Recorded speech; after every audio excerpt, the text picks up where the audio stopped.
Have you ever found yourself wondering, what am I going to work on in this next year? Or where can I go next? Or maybe you've thought at the end of the year, what happened this year? Was there anything good that happened? I know I've experienced both of these things, but the tool we're going to talk about in today's video, the annual review, is one that I am a huge fan of performing. Hey folks, my name is Justin with Effective Remote Work, and today we're going to walk through how I perform an annual review. Now, before we dive into the details of conducting an annual review, I wanted to let you know that I'm offering a template of this annual review that I do for free over at annualreviewtemplate.com. If you're interested in getting the template from this video, learning more about annual reviews, and then also joining my mailing list to get updates on what we're doing here on the channel, but also what's happening in the whole of Effective Remote Work, head on over to annualreviewtemplate.com. So probably the first and foremost question on anybody's mind is, why do an annual review? Well, I think there's three big reasons for doing so. First and foremost is to get a big picture perspective. I know for myself, when I'm working day to day, week to week, just doing a weekly review, just digging in and getting the daily tasks done, I don't necessarily take the time to back up and get a creative, big picture perspective, not only on what has happened, but what needs to happen next. An annual review is an awesome time, one time a year, to get a review done at a bigger picture level to where you can see what's gone well, what hasn't been going well, and you can make decisions on where to go next. Secondly, I think it's a great time to review accomplishments. When you're in the trenches day to day, it's easy to forget all the awesome things that you actually got done this year. You might have just those few nagging things that happened, that maybe you had a presentation that wasn't very well received, or maybe you had a situation with a coworker that didn't go very well. Maybe you had some conflict with your boss, or maybe your boss didn't like the way you did a project. Those situations might stick out in your mind, but if you take the time to review what you did and did well throughout the year, you'll actually find that you did quite a lot of cool and good things. I know this last year when I did my review, I had a list of probably 15 or 20 items that I had accomplished in the last year. And it wasn't just work stuff, it was personal stuff too. But it was really refreshing to say, oh yeah, this year wasn't just a complete and utter terrible failure on my part. It actually had a lot of good things going on in it too. Number 3, which I think is the funnest part of doing the annual review, is to get ideas for the upcoming year. I am a fan of brainstorming or dreaming about what the possibilities of this next year could hold. I've done this for the last few years, and it's brought things about in my business, such as Process, one of my podcasts, and also this YouTube channel. It's given me ideas, and there's been a ton of ideas that I haven't even pursued, I haven't even done, that have come out of this, but there have been a few ones that have just really clicked with me and clicked with the business and ultimately clicked with you too, that made me say, okay, this is an important thing to do every single year. So how do you conduct an annual review? Well, to start off, the big picture of it is you need a chunk of time set aside. Whether it's all on the same day or on different days, doesn't really matter, but you're gonna need anywhere from 2 to 4, maybe even 6 hours, depending on how much stuff that you want to go through in your annual review. Once you have some time set aside, I try to set aside a few different days inside of December where I'm conducting this annual review. Then I tend to use a template. And this template can either be something in Obsidian like I'm showing here on the screen, or it can be on paper, which is what I've traditionally done the last few years. I just like the process of handwriting things out for something like this, and then transferring it into a digital tool is really helpful later for archival purposes and also referencing back to it. So once I get into it, I'll walk through the template and I'll just start filling it out. So let's get into the template and what I do in my annual review. For me, I try to spend in my annual review about half and half time looking back and looking forward. So you can see I have 3 sections here that are all about where I've been, where I'm at currently. And there's 3 sections here about where I'm at and where I'm going from there. So the first one I jump into is the budget audit. I like to do a budget audit every year, just not really necessarily to see where my money has gone in detail, but more looking for standout expenses. My wife and I use You Need a Budget for both our business and our personal budgeting. It's an excellent tool if you need some assistance getting your budget handled. I know we went from overspending and overdrafting our account to having lots of money in the bank within about a matter of 12 months, just because we had knowledge and understanding on where our money was going. Now, with that, reviewing those budget items, like I mentioned, I'm not looking for specific detail, little tiny things like, did I spend, $10 on a coffee one day, which would be a ridiculously expensive coffee drink, but it's possible. But I'm more looking at long-term trends and also major standout areas. So was there a budget category that I spent a higher amount of money in this year as to compared to previous years? Were there standout expenses in our budget? Are there things that are kind of flimsy in the budget right now? Like, are we falling short on a consistent basis? I'm looking for patterns and trends in the budget audit so that I can at least take a look at those and make decisions on them if we want to change something in the future. This, again, is both for my personal finances and my business finances for effective remote work. That usually takes me about 15 minutes or so to comb through the budget. Then the next thing that I do, which I find is one of the most important things to do, is I go through the Wheel of Life. Now, the Wheel of Life is something that I believe originated with Zig Ziglar. He is a leadership guy, and he basically talks about the Wheel of Life being like if you visualize a circle, like a pie of sorts, essentially you have all these different areas. And if one of these areas falls flat, your life has some issues because your life is holistic. You can't compartmentalize your career from your relationships, your health and your fitness, personal growth, so on and so forth. If you tend to let your fun or your financial situation go by the wayside, that's going to impact all of these other areas. So you want to try to identify one of the areas that maybe is the lowest in your life that maybe you can focus on in the next year. So the way I start to evaluate these areas is I'll go through all of them one by one: career, relationships, health and fitness, personal growth, which is more of a, how am I growing? Is there areas that I'm feeling that I am investing in? Am I growing as a person or am I not? Fun, financial, and then spiritual. I'll go through each one of these and rate them 1 to 10. 1 being the lowest, 10 being the highest, 10 being the absolute best that it could be, and 1 being this needs some absolute serious work because it's falling apart. I'll rate these 1 to 10. So say I'm like an 8 in my career, and in my relationships, I'm feeling like I'm at a 6. Health and fitness, I'm at a 7, so on and so forth. And then what I'll go and do is I will type out a few sentences, not too many, but just a few, kind of highlighting the reason why that I gave that rating. So for example, with my career, I can say I'm at an 8 because I'm loving my job, the flexibility it gives me, challenging work I have, plus I love making content for effective remote work and helping people. So, that's just simple as it is. You could probably think of this number right now while you're watching this video and a couple of reasons why you think that number is the case for the Wheel of Life. I can go through this. I complete all of that. Takes me probably 20 minutes to do that as well. And then it gives me kind of a big picture view of where I'm at in my life. So I know for me, the last few years, a few of the areas that I have needed to grow in are fun and social. I forgot social on the list here, so I better add that. Fun and social, because I tend to work remotely. I also haven't really prioritized fun, and I, especially this year with the pandemic, if you're watching this in 2020 or thereabouts, it's been a little bit of a challenge to have social relationships and so on.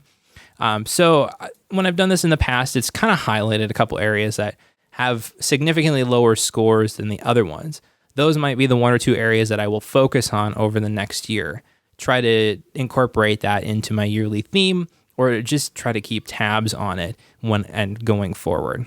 The last review section that I focus on is the retrospective.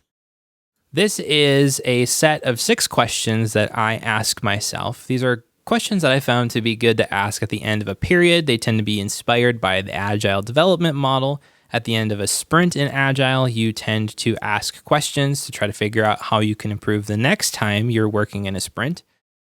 These I figured were good questions that I adopted from other sources to apply to an annual review. It just makes sense. You're at the end of a period in your life. Why not ask some of these same questions that you would ask to review and improve over time? Again, as I've mentioned lots of times on this channel and on my podcast, that productivity is a very iterative thing.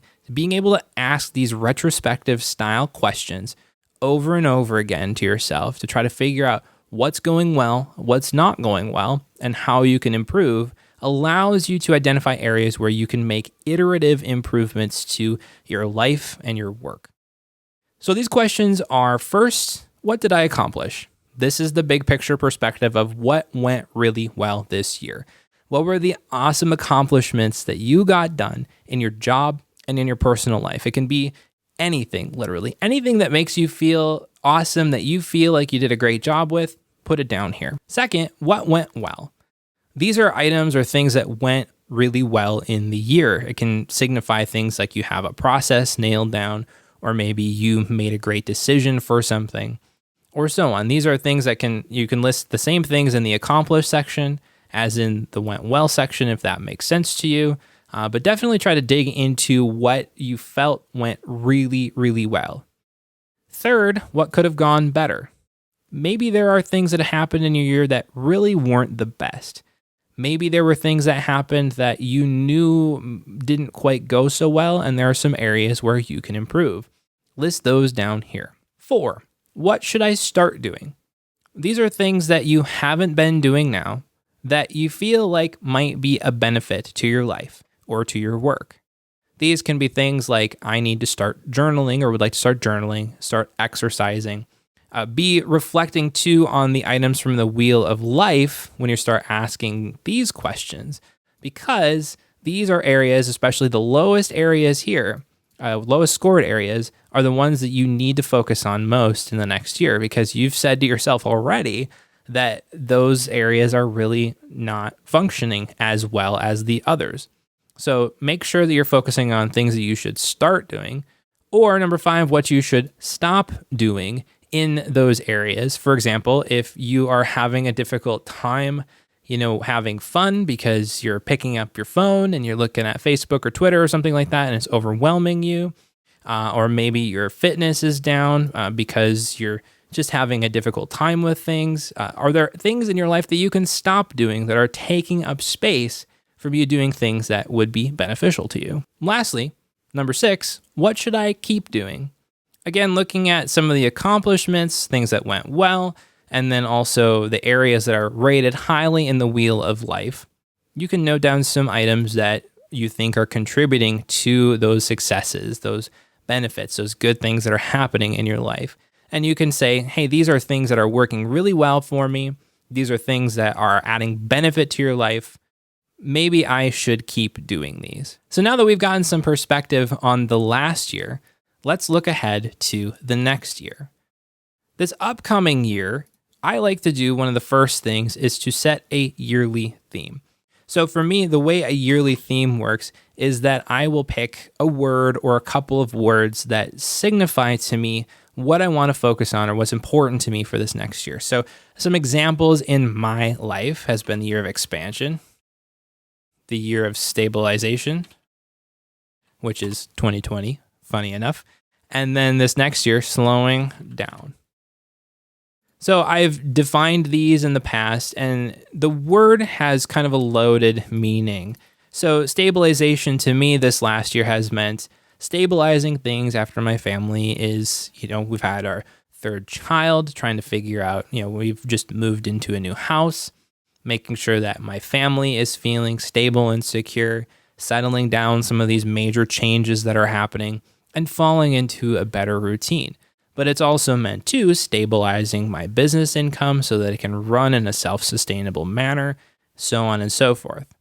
Slowing down for me is starting to look like this next year, like slowing down a little bit from a doing things perspective, not doing as much as I have done in the past. Also looks like slowing down things mentally to where I'm thinking about things a little bit more slowly, a little bit more clearly. This can be in a problem-solving area where I'm working through necessarily a programming problem. If I'm ramming through that too quickly, I'm going to miss simple solutions. But if I slow down and think about things a little bit more methodically, then I'll come up with things a little bit more easily. These are some examples of yearly themes, and it's something that I like to do. And I like to do these instead of goals. The reason being is that I just have a challenge with goals. Every single time I've set a goal, I have put it aside. I have had something happen that has completely reversed the direction on that goal. For example, one of the things that I was focusing on in 2018 was to learn to be more strategic. I had an interest to be strategic. I was a manager in a company at that time. I was interested in learning about being a manager, a strategic leader. So I spent probably 3 months really focusing on that hardcore in the year. But then I found that I was going to need to change jobs because some things changed in my life. We lost childcare, so on and so forth. And so I ended up having to change things. That goal was nice for the season, but it didn't necessarily play into the broader perspective of what was going on in my life because I couldn't predict the fact that those certain things were going to change. However, a theme for me is a whole heck of a lot more flexible. For example, with stabilization in 2020, you could think, well, life needs to be more stable. Well, then the pandemic hit, and that almost was the exact opposite of what happened. So stabilization to me wasn't just, hey, the world is more stable now. No, I can't control that, but I can control certain things in my own life, choices that I make. I can influence things in my life as well to try to make them more stable. It's something that I've found to be really helpful. It's kind of a guiding principle. This originated over on the Cortex podcast by CGP Grey and Mike Hurley. CGP Grey has an excellent video over on his channel describing what a yearly theme is. I'll put a link in the description to that as well if you're interested in checking that out. Next is kind of the what's possible section. This is where I break from the template and I tend to go into a mind map, or if I have a large whiteboard available, I'll go over to that. This is a brainstorming time of what can I do this next year? I'm putting away all of my editing brain at this moment in time, and anything that's coming to mind about my business, about what I want to invest in my family, in my workplace, any area of my life, it's relevant and it's going on this list. As you can see, I have noted down here to think of projects or areas of responsibility, finances, relationships to nurture or seek out, personal growth areas, so on and so forth. If there's anything that comes to mind that you're interested in potentially doing in the next year, note it down. I mentioned previously that this YouTube channel and a podcast have come out of this brainstorming type session, relationships with certain people that I have, friendships that I've wanted to build have come out of this because there are just people that came to my mind that said, I want to invest in that relationship more. I want to nurture that more because I really like that person. I like what that person is doing. I like what they could contribute to my life and what I can contribute to theirs. And so I want to build into that. Now, there are plenty, like I mentioned, of ideas that have not happened out of this. But the point is to get what's possible out. And then over time, you at least have a frame of reference to say, okay, maybe there's a place where this idea fits into my life now. That can be, something that you review on a future basis, maybe on a quarterly or monthly basis, or maybe you don't even review it at all, but just the mere fact that you've gotten it out and into something, written it down somewhere, I've found that just kind of locks it into my brain a little bit more as a possibility. It's up to you what you want to do with this section, but I have found this to be the most invigorating part of doing the review because it gives me energy and ideas and vision for the upcoming year on what might be possible. even if I don't pursue all of it, or even if I only pursue a couple things from this list. Lastly, a system review is something that I do. I'm looking at all of the components of my system, and I'm deciding if there are any areas where I can invest or optimize. So this isn't just my productivity system. This isn't just software. This isn't just workflows and stuff, but it's more of a big picture look. I'm looking at all my regular processes and workflows, things that happen inside of my business, things that happen inside of my household, and trying to recognize what's working, what's not working, where can I invest to improve. There can be investment opportunities in this, such as purchasing new equipment. This is what led to me to buy some sound equipment that I did a few years back to start a podcast. It also led me to buy a network attached storage device because I had some finances available to do so that I had some extra storage in my network for backup redundancy and such. This has also led me to, just kind of evaluating where I'm at with my tooling that I'm using, such as task managers or note-taking softwares. This is a really good time to evaluate those things. I know many of us have a tendency to try to want to evaluate our tooling every single time we feel like there's friction. That's me, but that's not the best time to do it. You can try to solve problems when you're feeling friction, try to identify what's causing the friction, but it's better to take a step back at a review point like this to look at what's going on and maybe if one of those tools in your system isn't working the best for you, and maybe you can swap it out. So once I complete an annual review, what do I do next? Well, there are a few things. First and foremost, I try to pull out my yearly theme into a specific note so that I can reference it on a more regular basis throughout the upcoming year. That's really the guiding principle. Then I'm looking at some of these items in the retrospective to try to pull out action items or projects that I can keep track of over the next year to try to improve some of these wheel of life areas that maybe weren't doing as well as I had hoped they would be. Then I'm also looking at my budget audit and trying to make adjustments there too. Basically, I'm looking for action items or projects, action items being more short-term things that I'm working on, projects maybe being some longer-term goals or ideas that I have that I want to work towards, and then I am just kind of setting off for the year. Some of those things might settle down and not be as important a few months into the year, and other of those items might be even more important as time goes on. The key is that I've written them down, I've gone through, I've taken some time to reflect, I've taken some time to brainstorm and plan what an upcoming year might look like, and it gives me a really solid foundation for what this next year could be. So, have you done an annual review before? I would love to hear from you in the comments. If this is something that you have done, let me know how it's worked out for you. And if not, I definitely recommend heading on over to annualreviewtemplate.com to get the template that we just walked through in this video. Again, my name is Justin with Effective Remote Work. Thanks for watching, and I'll talk to you in the next video.